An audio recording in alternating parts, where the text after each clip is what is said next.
This is our second episode to stop Iran's demonical plan.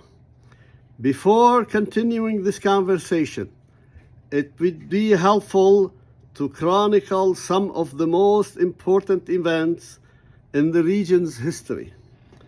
This is not going to be an easy task since I am compressing thousands of years of history in a few minutes. Of all the ancient kingdoms in the Middle East, only Israel and Phoenicia never aspired to build an empire. All others did. Egypt, Persia, Babylonia, Syria, Turkey, Saudi, and maybe others did. Israel and Phoenicia were founded long before any empire in the region ever existed. The fact that neither Israel nor Phoenicia never sought to build an empire proves that they always longed to live in peace. The Palestinians didn't show up until thousands of years after the Kingdom of Israel was founded. For millennia, they lived in peace as distinct cultures, but always as part of one kingdom. The region was always dominated by one empire or another. The population on both sides varied with each empire. The boundaries of any group were never defined. In most cases, the land was shared by all. Fast forward to 1948, Israel declared its independence. The Muslim ruler of the day made a huge miscalculation and declared war on Israel. This was the first major war, which ended in a big loss for the aggressors. Ever since, the Palestinians have been used as pawns over and over again. Right from the start, all Israel ever wanted, all the Jewish people ever dreamed of, is to live in peace with their neighbors. The Palestinians never wanted peace. To this date, some of them, including Hamas, still expressly state their desire to destroy Israel. Had the Palestinians chosen peace, they would have kept all the land agreed to be theirs by all parties, including Israel. Dictators who ruled the Muslim countries supported the so-called Palestinian cause in the interest of their own agenda. Nasser was the first leader who sought to rebuild the Egyptian empire. Again, he miscalculated the power of Israel.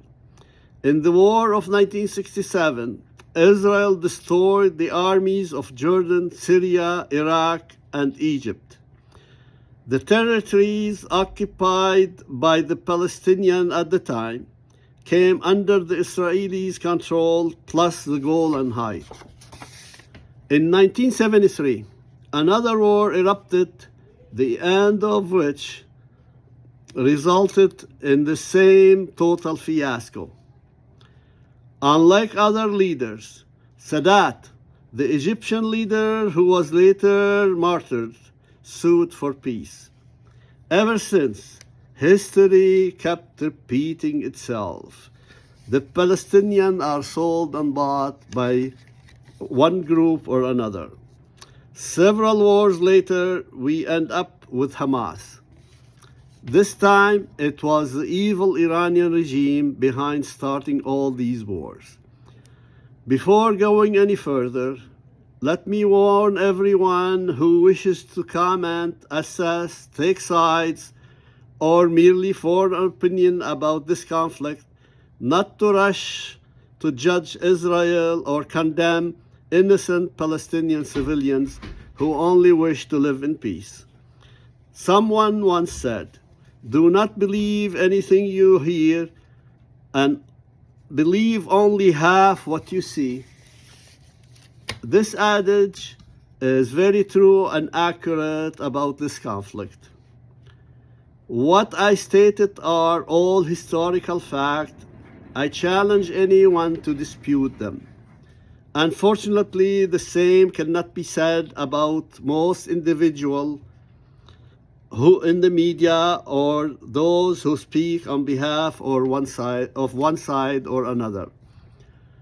Regretfully, most people who live in the region are ruled by dictators.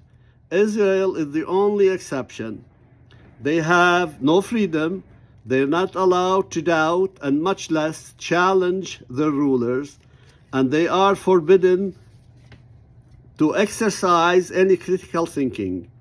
In other words, they have been brainwashed, and all the information they receive is propaganda. Basically, their knowledge about the conflict boils down to zero. They are only told misinformation, false information, and lies. In my opinion, the West, America and Israel are all to blame for ignoring the task of educating the people of the region about the facts. Not only do our governments have the duty to inform immigrants from all over the world about the truth, they should demand the same from all regions and regimes around the world. The campaigns of revenge and hate, of violence, must stop. Muhammad, our great prophet, had a great respect for the Jews and the Christians. He called them the people of the book and never expressed any animosities against them. Those who preach otherwise are a disgrace to Islam. The regime in Iran does not respect any religion, not even Islam. No wonder they are considered to be heretics by true Muslims.